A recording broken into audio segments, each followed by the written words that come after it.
Muito bem, muita paz e muita luz. Que Deus abençoe enormemente a sua vida.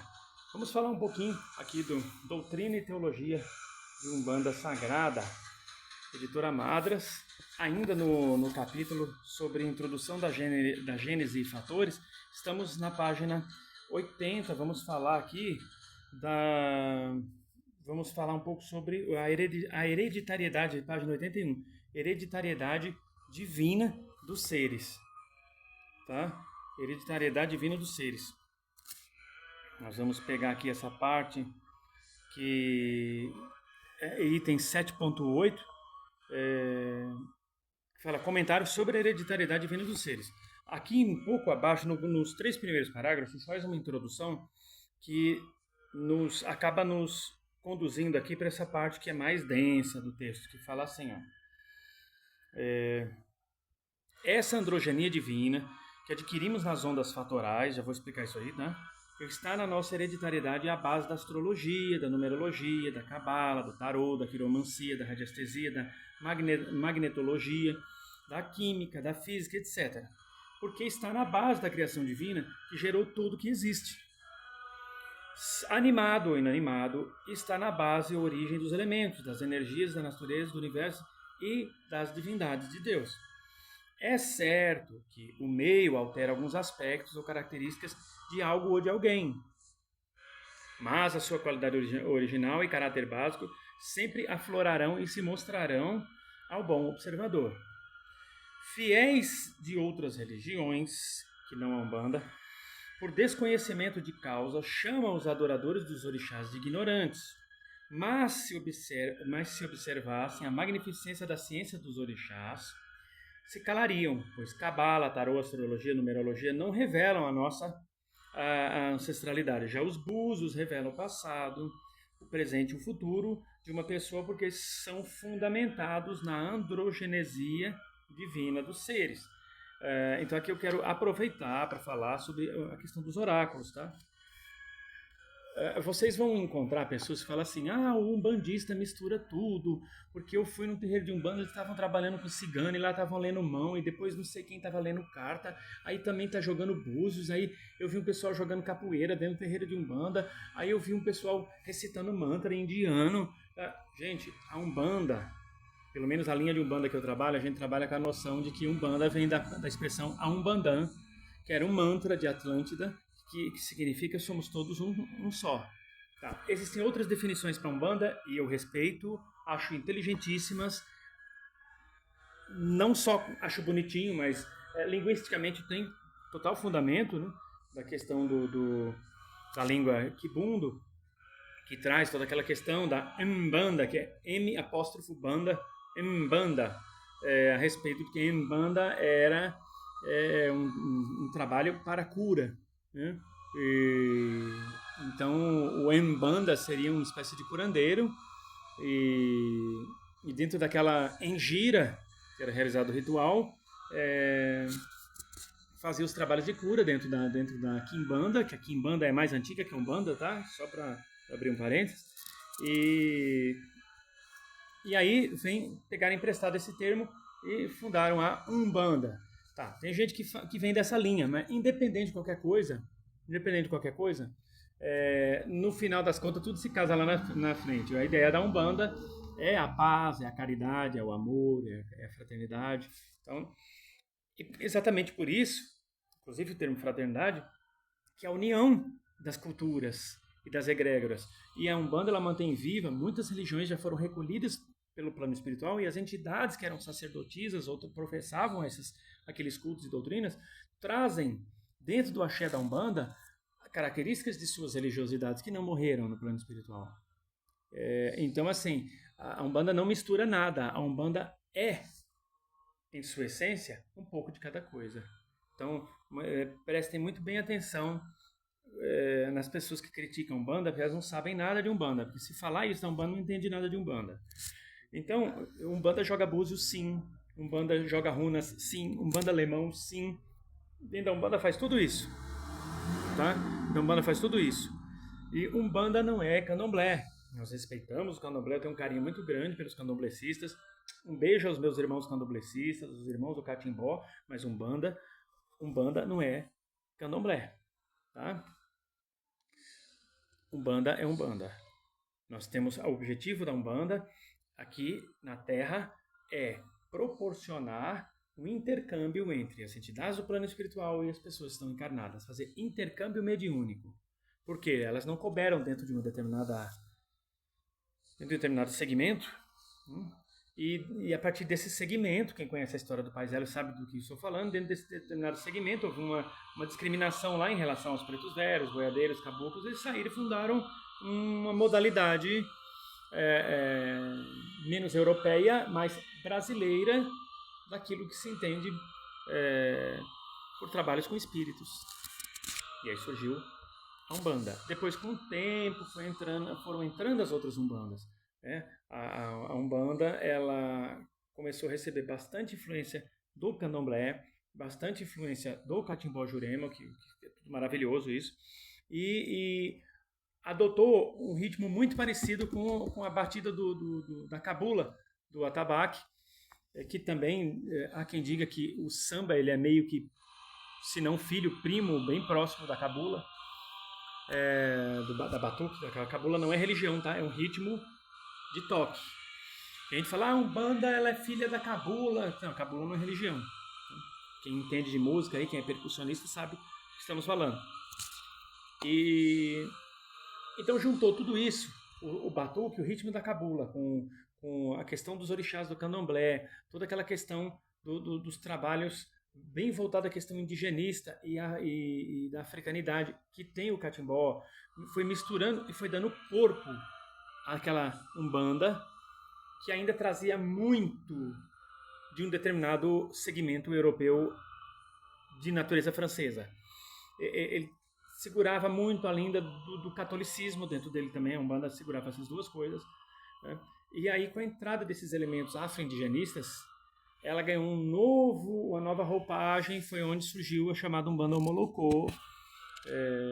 Outros já falam até na Umbanda Ubuntu, que é aquela Umbanda onde tudo é aceito, seja bem-vindo em nosso meio, né? Ubuntu, acolhimento pleno, então onde tudo é bem-vindo. Então, assim, o observador muda o fenômeno. Quando você observa uma coisa, você está se empoderando, se você se permitir, e você está permitindo com que o universo, através de você, modifique aquele cenário. Então, se você não está muito satisfeito com uma coisa, observe primeiro. E a inteligência e a sabedoria divina vão dar um jeito de proporcionar alterações daquilo ali a partir do seu olhar ou a partir até do seu silêncio, porque o silêncio também tem poder. Tá? Então, muito cuidado com aquelas pessoas que estão detratando a Umbanda, porque elas podem não estar muito bem acompanhadas espiritualmente. Então, você, umbandista, preserve a Umbanda, inclusive dos comentários maledicentes. Ainda bem que tem o mestre Rubens aqui, né, que deixou um bom legado para que a gente possa se inspirar e aprender. Na página 82, eu vou mostrar ela na íntegra para vocês aqui entenderem o que eu vou falar agora aqui, tá bom? Com licença. Bom, eu não sei aqui se está dando para ver. Ó, os fatores de Deus e as 7 estruturas básicas. Aqui está falando sobre a estrutura religiosa do fator congregador, que é o trono da fé. Então você tem aqui Oxalá no topo do... Gente, deixa eu explicar de novo isso aqui. Aqui segue a estrutura da colônia Limar-Iorum, que é onde mora o mestre Rubens, de onde ele veio antes de ser mestre Rubens e para onde ele voltou quando desencarnou. Lá na colônia Limar-Iorum, eles seguem essa estrutura aqui, no topo de cada trono. Eu vou só recordar mais uma vez, quantas vezes for necessária. Quantas vezes forem necessárias. Cada trono, vamos supor que aqui fosse um troninho. Aqui é um troninho.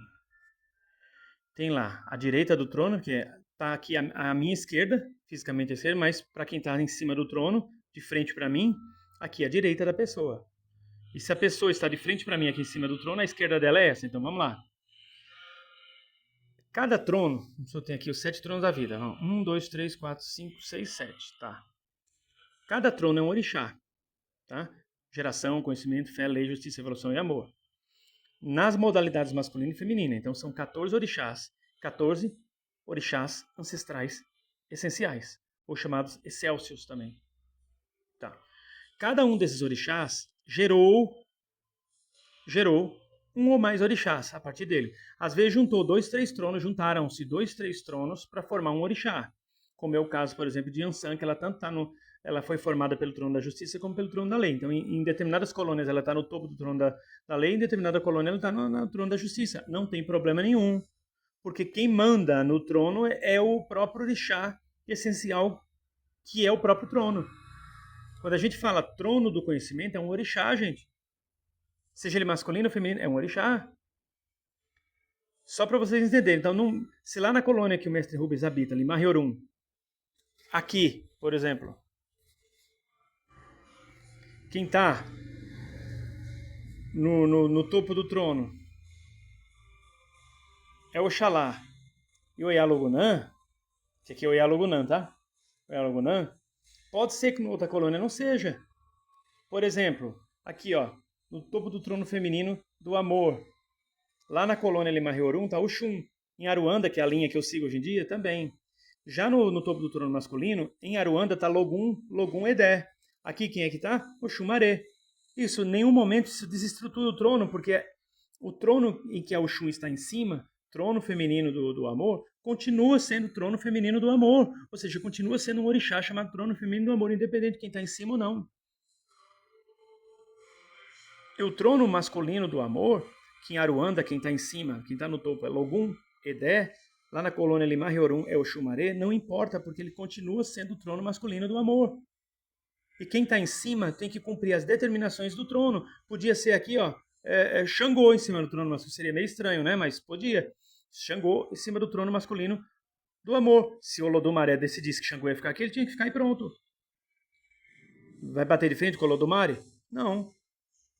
Ah, mas Xangô todo durão, todo viril, todo galhardo. E daí? Ele está aqui para cumprir um papel em cima do trono. Mas se tivesse, né? Ele não está. Só estou fazendo só um supositório. Brincadeira, tô fazendo só uma suposição. Faz de conta que Xangô, com todo aquele jeitão bravo, né, que é um arquétipo dele, a bravura, a virilidade, em cima do topo do trono masculino do amor. Ele ia ter que cumprir todo o papel amoroso que Logum Edé faz. Lá no trono da Ruanda, ele tem que cumprir todo o papel amoroso que o Xumaré faz lá na colônia Limariorum. Por quê? Porque na medida que o orixá assenta aqui em cima, ele tem que cumprir toda a determinação do orixá que está no comando ali, que é o próprio orixá, que é a essência do próprio trono. Vocês entenderam? Então, vamos parar com essa briguinha, que tem gente que fala assim, ah, mas eu vi em tal livro que no topo do tal trono está tal orixá. Já no topo de não sei qual trono está não sei quem. E o tal autor disse não sei o quê. Gente, respeita a egrégora de cada mestre. Para o mestre Rubens, a revelação foi essa aqui, e eu respeito. Eu comecei com essa formação aqui. Aí depois eu migrei para outras estruturas de magia que não são melhores que a do Rubens, nem piores. Continuo seguindo a mesma linha filosófica do mestre Rubens, porém, porque eu fui iniciado em outros segmentos, eu sigo hoje uma outra nomenclatura de orixás em cima de alguns tronos. Mas isso não desmerece nem a minha magia, nem a do mestre Rubens. Então tá, vamos lá. Estrutura religiosa, fator congregador. Na fé, temos no topo do trono masculino, Oxalá, trono masculino da fé, fator magnetizador.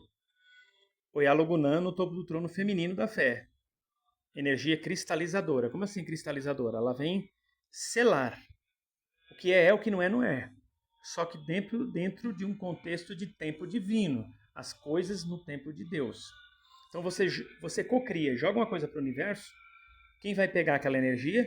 Oyalogunã, vai distribuir para os setores certos, e aí, dentro de uma ordenação divina e de uma progressão crística, aquilo volta para você no tempo de Deus, se você fizer por merecer. Ou seja, se você vibrar na sintonia certa daquilo que você cocriou lá numa dimensão a mais, superior.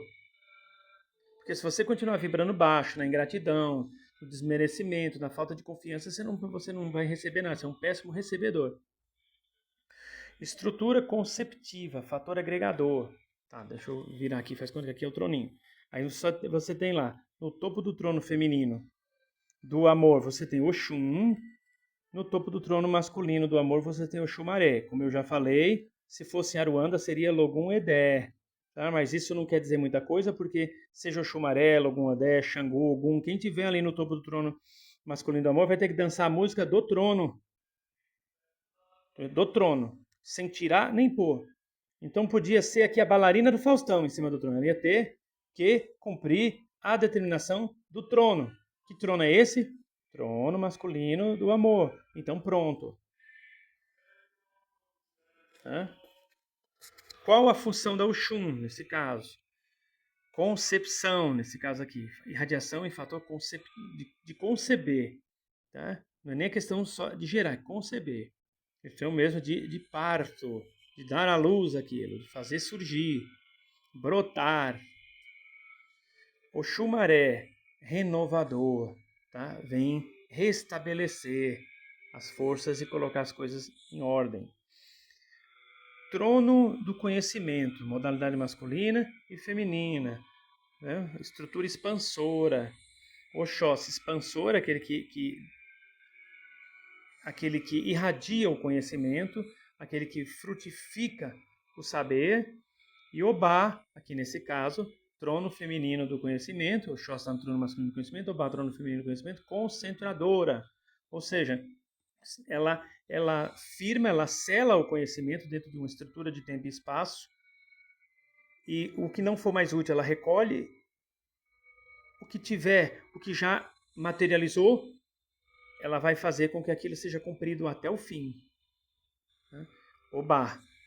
Ah, mas eu vi num dos seus vídeos que você fala que no trono feminino do conhecimento está Ossanha, a mãe das ervas. Sim, no panteão de Aruanda.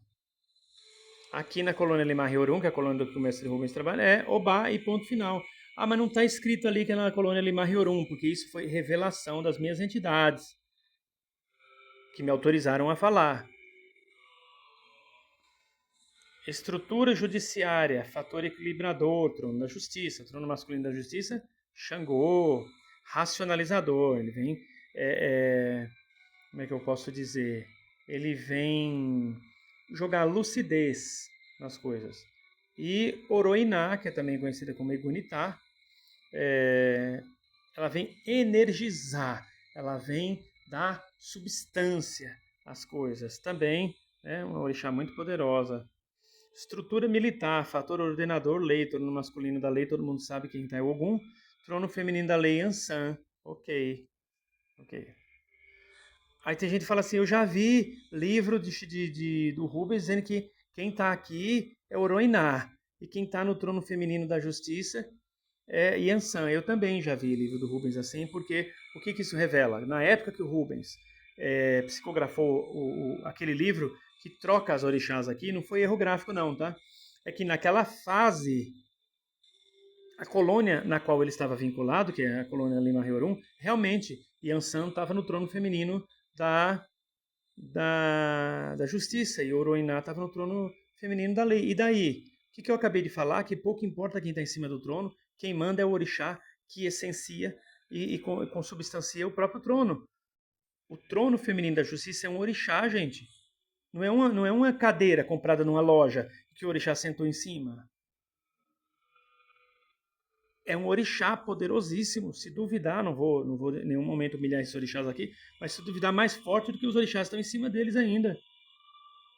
Pelo amor, viu? Vamos abrir a cabecinha, gente. Tá. Xangô, Ogum, trabalha a questão da ordenação, né? De colocar as coisas dentro de uma ordenação divina, dentro da linha. Se você quer saber qual é a sua missão e não está conseguindo encontrar, se apega com Ogum. Ogum vai pôr você nos eixos ali dentro da sua ordenação divina. Vai perder muita coisa que não está no script, mas também vai ganhar outras tantas, se assim for do seu merecimento. Yansan, ela é direcionadora. A pessoa está sem rumo na vida, Yansan direciona, tanto para um lado quanto para o outro. Estrutura evolutiva. É trono masculino da evolução, trono feminino da evolução. No topo do trono masculino da evolução, Obaloaiê, lá na colônia Limar-Riorum. E no topo do trono feminino, Nanã. Em Aruanda, quem está no topo do trono masculino da evolução é Omulu, tá? Já na Limar-Riorum, Omulu está no topo do trono masculino da geração. Isso não quer dizer nada, como eu já falei, quem está em cima do trono só tem que dançar música só. Podia ser um dos trapalhões lá do quarteto dos trapalhões. E ele ia ter que tomar atento e cumprir a determinação do trono. Quietinho e fazer um bom serviço. Então tá aqui, Obaloaiê no topo do trono masculino da evolução. Qual o fator? Transmutador, ele converte o que não é divino em divino. E Nanã, decantador, ela esgota a energia do que não é divino, até aquele que não é divino pedir malembe que não aguenta mais e se entregar. Estrutura geradora, também diz que queima o karma, né? Purifica, decanta os karmas. Estrutura geradora, trono feminino da geração Iemanjá, fator criacionista, né? Ela tem o poder de criar e co-criar as coisas junto com as nossas mentes. E o fator gerador, que tá ali, ó, Omulu, nesse caso aqui, né? Fator estabilizador, ou seja, vem a criação, mas a criação ela é precedida por muita destruição, porque para criar você precisa muitas vezes descriar, destruir para que surja o novo, né? Então o fator estabilizador vem pôr ali um freio. Opa, o caos foi importante, mas agora vem o cosmos, vem o equilíbrio para que tudo possa ganhar a proporção normal. Tá? Lembrando que aqui na colônia Limar-Riorum, Omulu está no topo do trono masculino da geração. Mas em Aruanda é Orugan. Tá? Orugan. Em Aruanda é Orugan, no topo do trono masculino da geração. E para onde iria Omulu?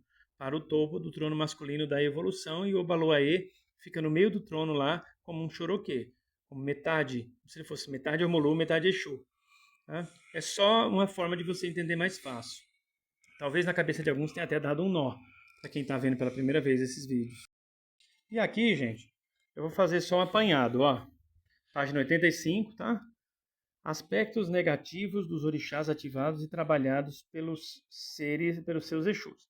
Então vamos lá, ó. Oxalá, no seu aspecto oposto, o negativo, gera ilusão.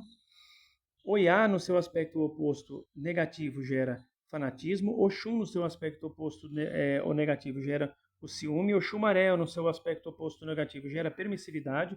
Oxóssi, no seu aspecto oposto negativo, gera dispersão. Obá, no seu aspecto oposto negativo, gera petrificação. Xangô, no seu aspecto oposto negativo, gera desequilíbrio. Oroiná, que também é Gunitá, no seu aspecto oposto negativo, gera fraqueza.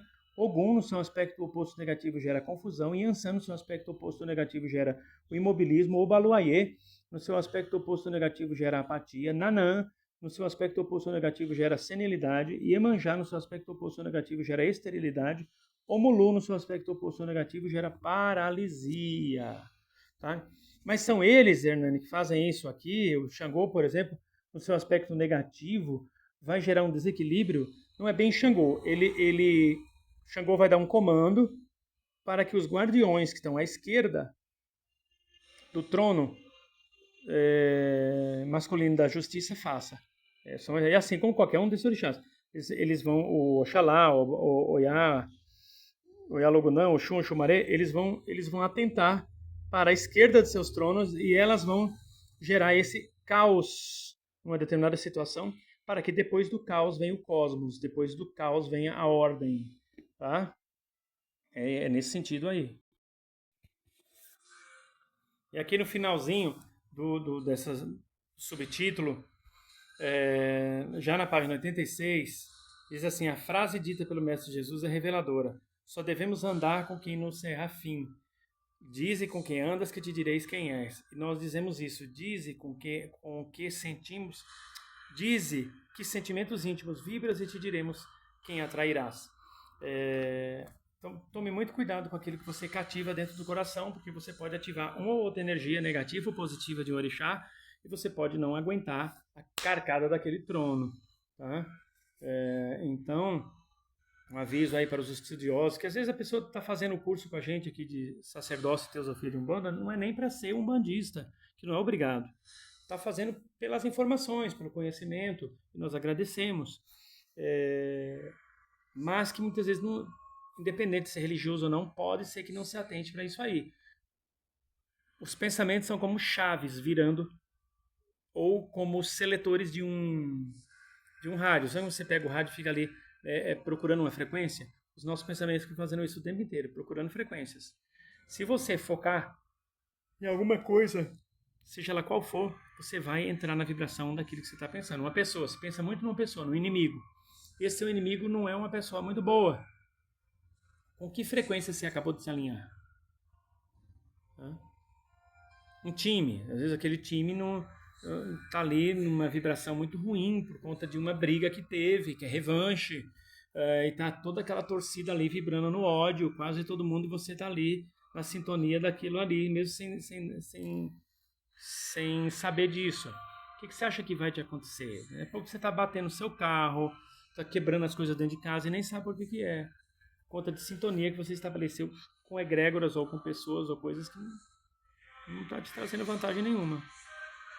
Tá bom? Então é isso aí. Eu sou Hernando de Oxóssi Choroquê, lhe desejo muita paz, muita luz, que Jesus, Maria e José, na unidade do Espírito Santo, lhe concedam muita saúde, muita luz, paz e proteção, que nunca lhe falte o axé dos orixás. Até a próxima, se Deus permitir.